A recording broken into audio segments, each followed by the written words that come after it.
60 रोज़ा डेडलाइन खत्म हो गई है, मगर अमेरिका और ईरान के दरमियान जंग बंदी और मुस्तकिल मुआहदे की मंजिल अभी भी दूर है। मामला उल्टा मजीद खतरनाक हो चुका है। अमेरिकी सदर ट्रंप ने दो टोक अल्फाज में कहा है कि वाशिंगटन अबूरी मुआहदे में मजीद तोसी का ख्वाहिशमंद नहीं है, जबकि ईरान ने भी अमरीकी दबाव कबूल करने से इनकार कर दिया है। ट्रंप ने तो यहाँ तक कह दिया है कि ईरान को सफ़ेद झंडा लहराकर हथियार डाल देने चाहिए।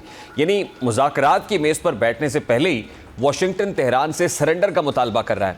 60 दिन की मोहलत अमन की बजाय ऐसे मकाम पर ख़त्म हुई है जहां दोनों फरीक एक दूसरे को पीछे हटने का हुक्म दे रहे हैं। सबसे अहम महाज आबनाए हुर्मस बन चुका है। ईरानी वज़ीर ख़ारजा अब्बास इराक़ची इससे पहले कह चुके हैं कि ओमान के साथ हुर्मस से मुतालिक समझौता आखिरी मराहिल में है, लेकिन इसकी तकमील अमरीकी शराइत और इक़दामात से भी जुड़ी हुई है। यानी तेहरान हुर्मस को सिर्फ एक बहरी गुजरगाह नहीं बल्कि अमरीका पर दबाव डालने के अहम तरीन कार्ड के तौर पर इस्तेमाल कर रहा है। ईरान का मौक़िफ़ है कि हुर्मस उसी वक्त मुकम्मल तौर पर खोला जाएगा जब अमेरिका अपनी फ़ौजी कार्रवाई, दबाव और नाकाबंदी से मुताल्लिक़ इक़दामात ख़त्म करे और तेहरान के मुतालबात तस्लीम करे।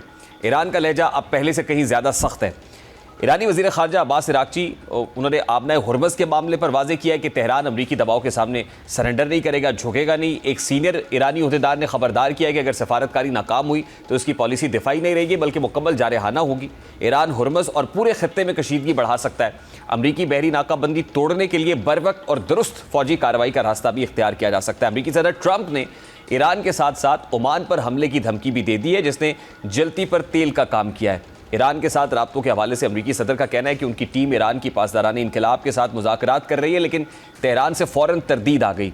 पासदारानी इनकलाब ने ट्रंप के इस दावे को मुस्तरद करते हुए कहा है कि इस नौयत के मुज़ाकरात नहीं हो रहा है। यानी वाशिंगटन कहता है कि बैक चैनल राब्ते जारी हैं, बैकडोर चैनल ऑपरेट कर रहा है। तेहरान कहता है कि ऐसा कुछ भी नहीं है। ये तजाद इस बहरान को मज़ीद संगीन बनाता है।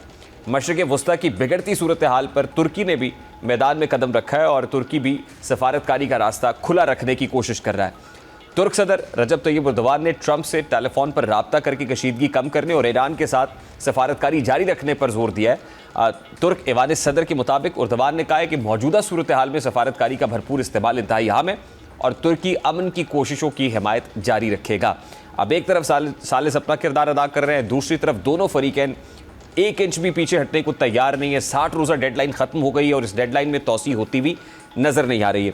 Rear admiral retired Javed Iqbal साहब ने हमें ज्वाइन किया हुआ है। अस्सलाम वालेकुम जावेद इकबाल, बहुत शुक्रिया, thank you very much for joining us. ज़ाहिर है सूरत हाल बड़ी संगीन है। 60 रोज़ा डेडलाइन ख़त्म हो गई है और 60 रोज़ा डेडलाइन इसलिए थी कि इस दौरान दोनों साइड से कुछ TORs तय हो जाएंगे, मामलात को तय कर लिया जाएगा, लेकिन बजाय इसके कि मामला बेहतर होते अक्रॉस द टेबल बातचीत हो जाती, मामला तो स्टैंड स्टिल के ऊपर है। अभी भी दोनों फरीकैन पहले से ज़्यादा जारे मिजाज दिखाई दे रहे हैं।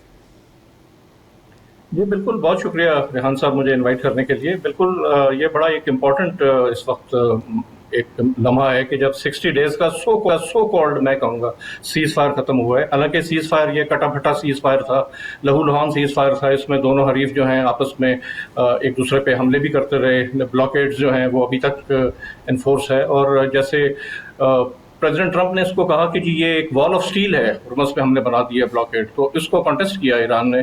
तो एक नो मैंस लैंड, एक नो पीस नो वॉर की सी सूरत हाल है। और ये जंग हमेशा हथियारों से तो लड़ी जाती है, लेकिन ये हमेशा दुश्मन कमांडर के जो दिमाग है, उसकी जो क़ुव्वत इरादी है, उसका इम्तिहान होता है।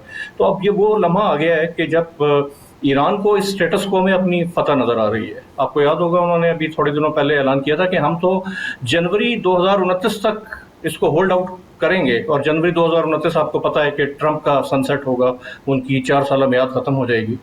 और एक मिड टर्म इलेक्शन यूएस के तनाजुर से देखें तो नवंबर में बिल्कुल सर पे आ खड़े हुए हैं, और किसी तरह वो चाहते हैं कि वो अपनी जो बहुत थिन मार्जिन है उनकी सेनेट में और कांग्रेस में, उसको बरकरार रखें और मिड टर्म से आगे चलें और किसी तरह वॉर को एक विन विन सिचुएशन, एक ऑनरेबल एग्जिट लेके उसको टर्मिनेट करें, ताकि बाकी 2 साल वो अपनी इलेक्शन स्ट्रेटजी में नहीं। लेकिन जावेद इकबाल साहब, विन के कई मौके तो ऑलरेडी लूज कर चुके हैं।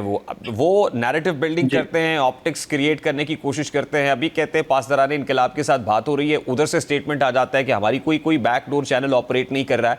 और ये लम्हात बहुत दफ़ा आए हैं इन 60 रोज़ के अंदर भी हमने देखा है। लेकिन at this point in time क्या कहें कि ईरानियन साइड ज़्यादा जा रहे हैं, वहाँ पर से रेजिस्टेंस ज़्यादा आ रही है, या फिर जो प्रेसिडेंट ट्रंप है वो डूबियस हैं? जी मेरे ख्याल में प्रेसिडेंट ट्रंप और उनकी जो टीम है जो इस बैटल को लीड कर रही है एक स्ट्रेटेजिक लेवल पे, उसमें थोड़ा सा एक इमाम नज़र आता है अपेरेंटली, क्योंकि वो चाहते क्या हैं। अभी आपने देखा कि ओमान जैसा जो उनका स्ट्रेटेजिक अलाय जो उनकी नेगोशिएशन में शुरू से साथ था, जिसने साउदर्न रूट उनका खोलने में मदद दी, और ऑलमोस्ट एक इत्तेफाक हो गया था मलाका स्ट्रेट की जो एक वहाँ पे जिस तरह का एक एग्रीमेंट है कि वॉलंटरी जो है वो चार्जेस दिए जाएंगे। थोड़ा सा उसमें ये था कि परसेंटेज क्या होगी, ईरान थोड़ा सा ज़्यादा चार्जेस चाह रहा था।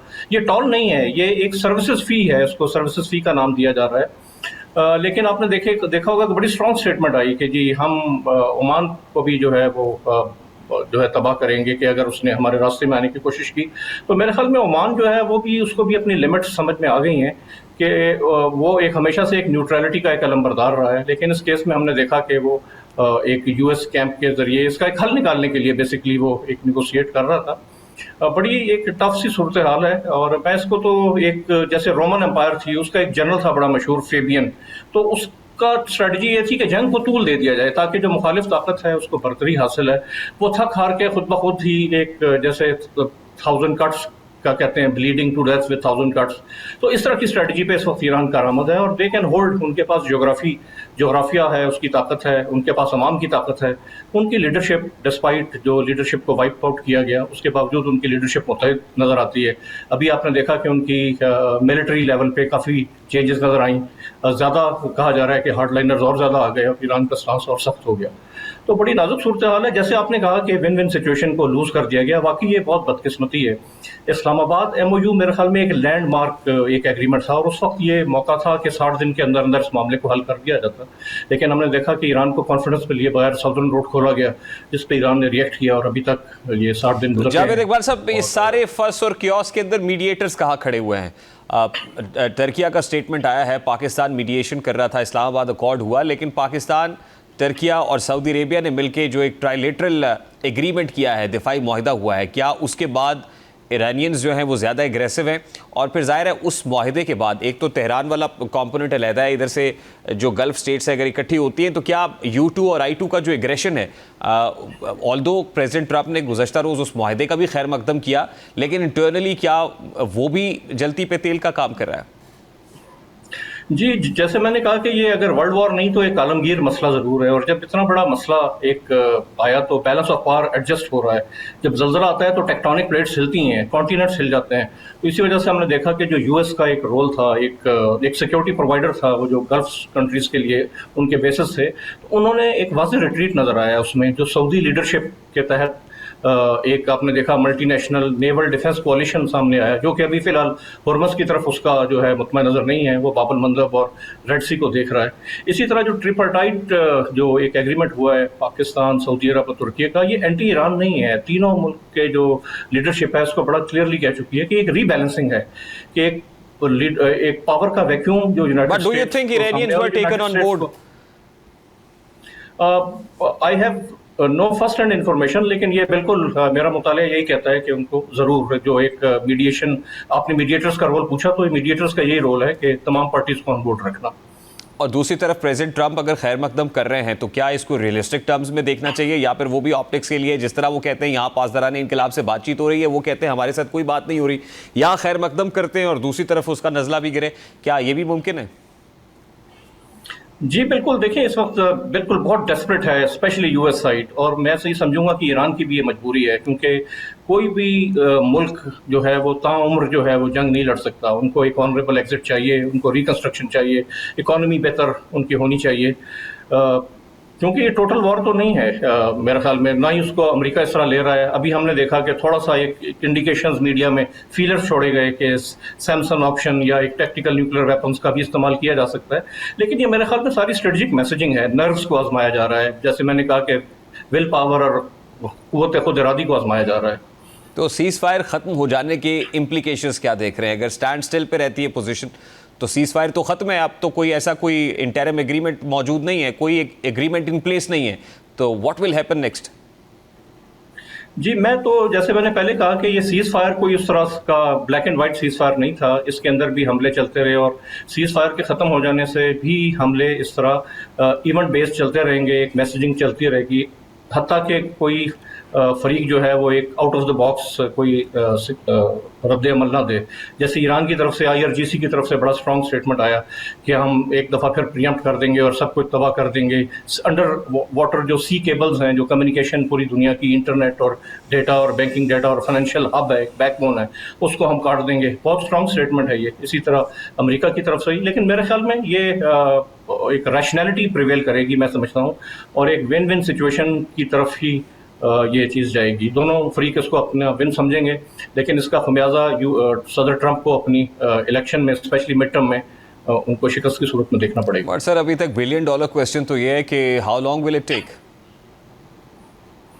जी बिल्कुल, एज लॉन्ग एज जो फरीक हैं they are able to hold on.